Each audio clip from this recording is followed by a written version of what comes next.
everybody, it's me, Bryson Booker, and it's time for another movie review just for you. Okay, so sadly, I hate to say this, but the end of summer is slowly approaching us. And, I mean, it's not the end of summer completely, but it's the end of my summer, and that sucks. But, while the end of summer may be drawing near, you know, there's still so many movies I can still watch in this 2 weeks that I have left here. You know, and there's so many reviews I can do for you and songs I can upload for you while I'm still here. One of them is this one. A Symbol of a Bat. Alright, so, review of A Symbol of a Bat. Now, this is Batman 1989, released by Warner Brothers Pictures. Obviously, the first major film in the Batman film franchise, which later kick-started things to happen in the DC animated universe, as well as went on to spawn numerous Batman movies. Some of them good, some of them completely bad, Batman Forever, and some of them that, why were they even made? Like Batman vs. Superman. Just saying. Why combine those two?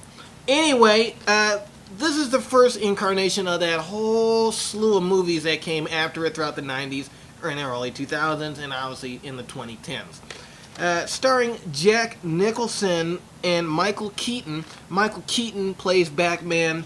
Jack Nicholson right there, he plays Joker. I mean, I love how they advertise this movie on the back of the video.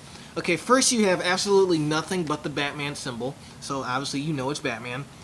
And it's just so straightforward advertising for this movie. And then there's not even a description of the film. It just says it's a triumph. It's spectacular. So that lures you to believe that you have to watch the movie for yourself in order for you to actually like it. But I'm assuming that you don't really care about looking at this because you come to my channel to watch this review. So, anyway, I just love the straightforward advertising on this VHS. It doesn't want to give too much away. It doesn't want to tell you much. It's just like you watch the movie or you don't. Or you don't know what happens. But I'm going to just spoil this right now. And I mean, it's obvious for some of the first movie incarnations for franchises like Batman. This is an origin story. The origin of well, not the complete origin of Batman, but why Batman does what he does. And obviously many people in Gotham City don't know why Batman does what he does, and they question why he does what he does. And it's pretty obvious, and that's what this film follows. You know, Batman saving the world from different things, or at least he's watching the world. And you know, these reporters are trying to find out who is Batman. Why is Batman doing what he's doing? So they end up trying to find different evidences that Batman exists. You know, one of the reporters, Vicky Vale, Batman ends up saving. Obviously, Batman is Bruce Wayne, so she ends up falling in love with Bruce Wayne. Duh. I'm glad they don't go too in-depth on the love story here, but we find that out. Vicky loves Bruce Wayne. Bruce Wayne saves Vicky's butt. Vicky now believes in Batman, you know. And it's an origin story, you know. Basically, Batman first fighting crime. There's no Robin. There's no other people. It's just him and Joker. Obviously, the Joker started out as a businessman, but then he turned bad, and I guess he got ticked off at everybody. So he becomes the Joker and wants to obviously destroy Batman and soon the world. You know, every villain's dream, right? Take over that specific superhero, then destroy the rest of the world. Pretty obvious, okay? So that's what the Joker wants to do. That's what he wants to do in this movie. And so at the end of the movie, Batman ends up kicking Joker's butt by using individually smart tactics, you know, and his bold moves to save the world. And that's basically it. You know, and at the end of the film, the people in Gotham say, hey, this Batman, he's for us, not against us. Well, how do we get in contact with him? Oh, I know. Let's put a big nightlight on the moon so we can see it every time we need help. And that's basically how it ends. Batman is the hero of Gotham City. Pretty straightforward, right? It's a pretty straightforward movie. Obviously, there's other stuff that go on in between that. Primarily with the reporters and how they're trying to find out who Batman truly is. But that's, again, minor stuff. You get some minor stuff with Joker and his goons, things like that. Joker becoming a villain, Joker acting like a butthole as a villain. You get stuff like that in the meantime. But the main thing is the bad guys lose, the good guys win. If you didn't get anything else from that review, there you go. But me personally, this movie kind of got, it did really well when it first came out. It got about 4 stars, at least what I saw on IMDb. But it was critically successful. It was directed by Tim Burton.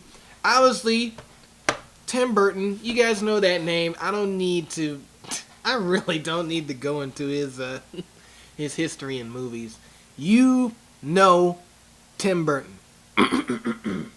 It's showtime. He did Beetlejuice. I believe he did The Nightmare Before Christmas. I think he did Pee-wee's Big Adventure. If you care about that movie. But he did things like that, and turns out he did this movie. And he did a great job, too. I love how this movie, all of these superhero movies, especially the ones that came out in like the late 90s to the 2000s, they feature all of this, big action-packed sequences and explosions and things like that. And granted, this movie does have explosions, but, it stays true to what it is. It's not meant to be a movie that's like so overly action-packed that you can barely breathe. It allows you to breathe and to enjoy the story, to enjoy the acting, to enjoy the environments. Something that Batman vs. Superman doesn't do. Just doesn't. But Batman from 1989, almost 30 years old, does.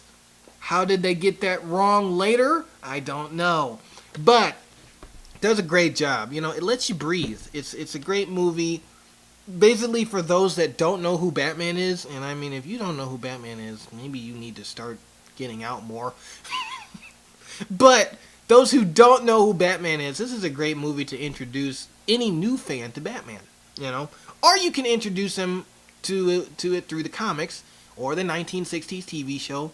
But once they get tired of watching all of that stuff, they're probably going to say, okay, where's the serious stuff? This is where the serious stuff comes in. And this movie literally paved the way for Batman the Animated Series, which is an animated classic, as well as other DC animated movies and DC movie franchises in general. So this movie was a big deal when it came out. Still is a big deal. For those of you who truly want a piece of movie history, here it is right here. It also has a promo with the Looney Tunes at the beginning, and I just have to say, that promo is awesome. So, any movie, especially Batman, that has an advertisement with the Looney Tunes characters is an awesome movie. I'm telling you, gotta check it out for yourself in a VHS opening. I love it. But it's a great movie. I love the Joker in this movie. Love how he's so mellow. I love how, I think it was Jack Nicholson, just nice and smooth. He's not all crazy and drug influenced like many Jokers were in movies that came after this. He's nice and smooth. Yes, he does kind of have some of that, high-pitched laughter, but it's not so annoying to where it's like, Jesus, would he shut up? Many times I end up saying that to myself. God, would the Joker shut up? But that's when Batman comes in and kicks him in the hiney. And that's great. Because that needs to happen. But Nicholson does a great job. Keaton does a great job with the one-liners. I'm telling you. And as Bruce Wayne, he does a great job. But Batman and those one-liners, gotta love them. The soundtrack was released in 1989, and some of the songs were recorded by everybody's favorite guy who always stands in the purple rain, Prince. So I just wanted to throw that out there. There's some great songs on that soundtrack. Check it out. One of my favorites is Trust. Gotta listen to that one from the Batman soundtrack. Great soundtrack by Prince, as well as Danny Elfman, who honestly we know he had a lot of great music. He's a great composer. Guy worked on The Simpsons. Guy worked on many different movies that I probably can't name, but you probably know. So check out that soundtrack featuring Danny Elfman and Prince. check out this movie featuring Michael Keaton and Jack Nicholson. It's a great film from Warner Brothers when they were still doing good superhero movies. Check it out for yourself. It's Batman.